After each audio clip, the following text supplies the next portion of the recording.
Hello and welcome into PB at Night. This is episode 20 for Tuesday, January 18th, 2011. I keep wanting to say good morning or something, I don't know, but I guess good afternoon to everyone who's watching in the U.S. I know, Carlo, it's getting pretty late over there, I think, or maybe it's in the morning. I don't know. I never can figure out how the time comes along or whatever. But anyway, and if you're watching pre-recorded, I guess I really can't tell. Yeah, 1 a.m. Exactly. Let me turn our music down here. That is Speak of the Devil by Striper. As you guys know, I like to play some Striper before we get started because it's kind of some pump-up music there. But anyway, that's always fun. But this is PB at Night. This is where we talk about the latest news, not only in technology, but also around the net as well. I'm hoping to have a couple people on. I know Carlo wants to be on the show when we're able to get some more equipment to do so. I'll be glad to have Carlo on when we can do that. Also, I'm hoping to have some other people on. Actually, I think you want to be on Gadget Gurus, right? I mean, you could be on this show too. It doesn't really matter, but we'd love to have you on Gadget Gurus. Also, I think we're going to get a couple guys from, hopefully, there's a new site that I know the guy. I kind of know the guys. It's called, oh yeah, that's it. My bad, sorry. Be looking for Carlo on Tech Weekly, my bad. Yeah, due to the timing, right? Yeah, see, there we go.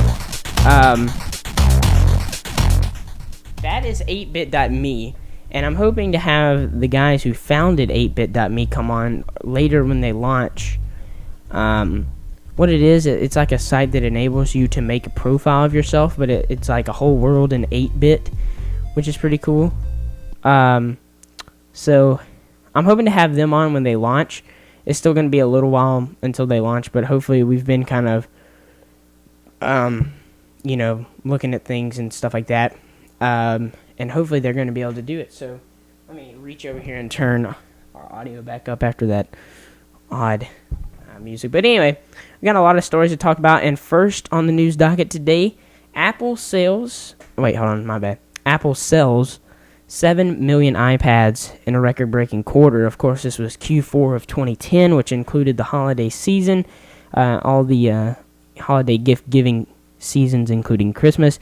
One day after announcing that Steve Jobs would be taking a leave of absence from the company, Apple has reported a record-breaking earnings with a revenue of more than $26 billion for its first fiscal quarter, which includes its holiday sales, of course. During the quarter, Apple sold 7.3 million iPads, 16.2 million iPhones, 4.1 million Macs, and 19 million iPods. I was also reading a story today that said that over 8 million of those iPods were iPod Touches, so almost half of all iPod sales are now iPod Touch sales. This brings the total number of iPads sold to 15 million since the device was released in April. And I do kind of want to bring you back when, I guess it was March or maybe, no, I think it was a January or February announcement that we tuned in. Everybody tuned in because Apple was going to release a new device, or talk about releasing a new device, and the iPad was announced. A lot of people were kind of skeptical because it was running iOS, and a lot of people were saying this thing won't catch on because tablet computers have never caught on. Why should this Apple computer do it? 15 million units later, I'm here to report that the iPad is the number one tablet device by far. I think the Galaxy Tab has sold just over 2 million, which is pretty good considering that it was really the first Android tablet to come out, and it's only been out for about 2 or 3 months. So, it's really the only other competitor out on the market right now. We saw some pretty cool competitors at CES, which you can check out on pbcasttv.com. Just search for PB at CES or Tech Weekly. I think it's one of the latest Tech Weekly episodes. I think it was 2 episodes, maybe 32. Anyway, but Apple having a record-breaking quarter, which is not, too, a lot of people predicted this because, it was the holiday season, and Apple usually sets a bunch of sales records during the holiday season, but of course this was their largest, or their highest selling quarter of the year. not of the year, in their history, which is cool. This is kind of interesting. This also comes from Mashable. HTML5, the new web coding standard, got an official logo today from W3C, which is the World Wide Web Consortium. W3C is that's what that stands for. Has unveiled a new logo for HTML5, along with it a new way of framing the conversation about newer web development technologies. The topic of HTML5 has seen one of the greatest debates, no small amount of confusion over the past year or so. Excuse me. With the ardent support of companies such as Google and a great deal of enthusiasm from developers in all areas of work, HTML5 has taken its place in the popular conversation as a magic bullet antidote from everything that's wrong with web development. Yeah, I'm looking at you, Flash.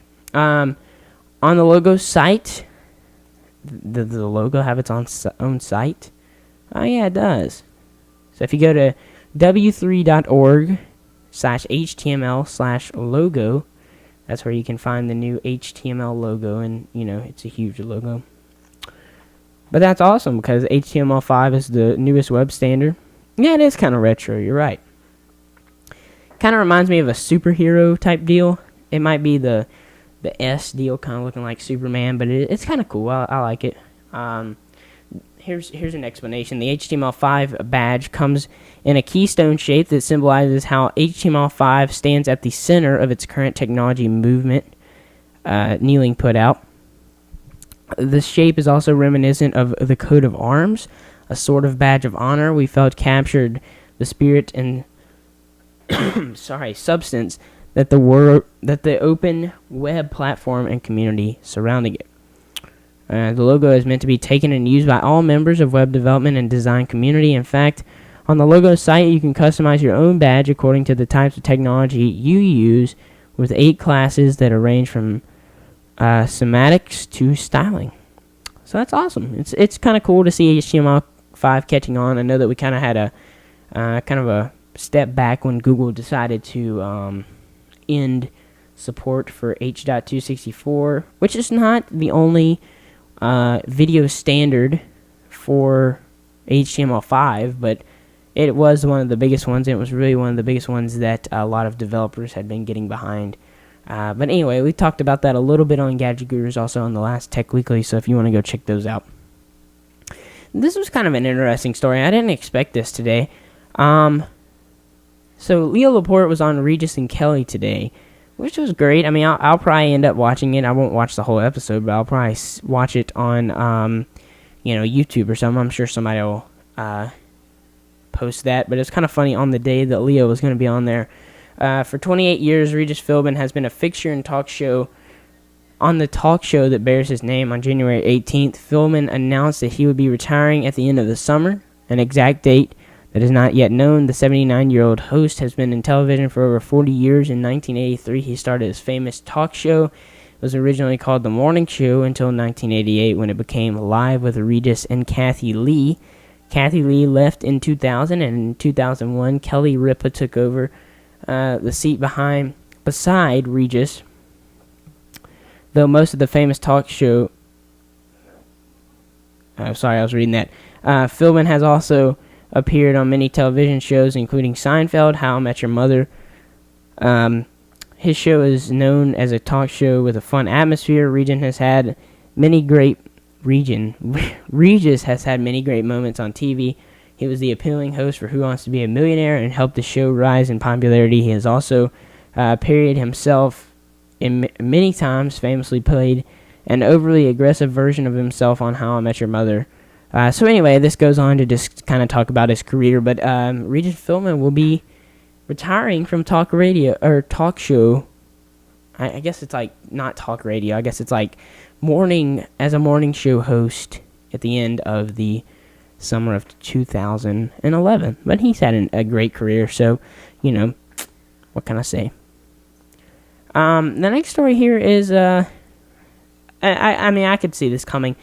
But the Milwaukee Brewers signed Prince Fielder to a historic contract to avoid arbitration.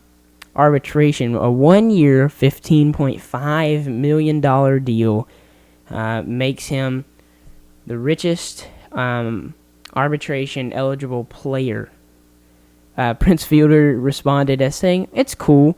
After agreeing to a $15.5 million contract in 2011, he may not have known, but it's also historic. The Brewers' one-year agreement with their star first baseman gave Fielder the richest single-season contract in baseball history for a non-free agent player in arbitration, eclipsing Mark Teixeira's $12.5 million pact with the Braves in 2008. Roger Clemens signed with the Astros for $18 million in 2005, but that was different. Clemens was a free agent who had accepted an arbitration offer.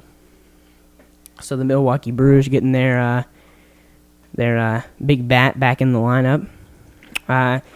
Today was one of those interesting days because we, a couple Mondays ago, I think I called it Black Monday because a lot of people were calling it Black Monday because we were expecting a lot of NFL coaches to be booted, but they weren't. And today, one of those coaches who was booted, Josh McDaniels, the former Patriots offensive coordinator, was hired as the Rams offensive coordinator. The St. Louis Rams hired former Denver Broncos coach Josh McDaniels as their offensive coordinator on Tuesday. McDaniels replaces Pat Shurmur, who was hired by the Cleveland Browns as head coach earlier this month. We're happy to announce that Josh will be a part of our staff. Coach Steve Spag... I always have a problem with this. Steve Spagnuolo, I think that's how you say it, said in the statement, "It's always been recognized that he is one of the top offensive minds in the NFL. We think he's going to be a great addition to our organization." It's going to be interesting to see what he does because he's got that brand new young quarterback who had a great season, first starting season. What's his name? Dang it, I can't even remember his name now. He was a quarterback. I'll think of it in a minute. Anyway, and our final story on the news docket today is the Atlanta Hawks and the Heat will be squaring off tonight, and the Heat are actually down without both of their 2 out of the 3 of their big 3. D Wade will be playing tonight, but he has a knee injury, but he's still going to tough it out. And then LeBron James is going to be a game time decision along with Chris Bosh, who will be playing, who will not be playing because they both have. I think it's like upper sprained ankles or something. Let me see if I can find out who the Rams quarterback is. I know his name, but I can't. My bad. I can picture him, but I can't figure him out. But while I'm doing this, you can follow us on Twitter, twitter.com/pbcasttv. You can also check us out on the web, of course, pbcasttv.com. And also, you can follow me on Twitter, twitter.com/thatnickjones. And finally, you can check us out on YouTube, youtube.com/pbcasttv. And it's Sam Bradford. Sorry, Sam Bradford, I forgot your name. I could picture it in my head. I just couldn't really get your name right. So until tomorrow, guys, we're not doing a show tomorrow because tomorrow is Wednesday. And for some reason, I'm still thinking it's Monday, considering we had Martin Luther King Day. But until Thursday, I'll see you next time on PB at Night. Peace. Oh, look. See, I tried to do some awesome outro and the music wasn't playing. See you guys.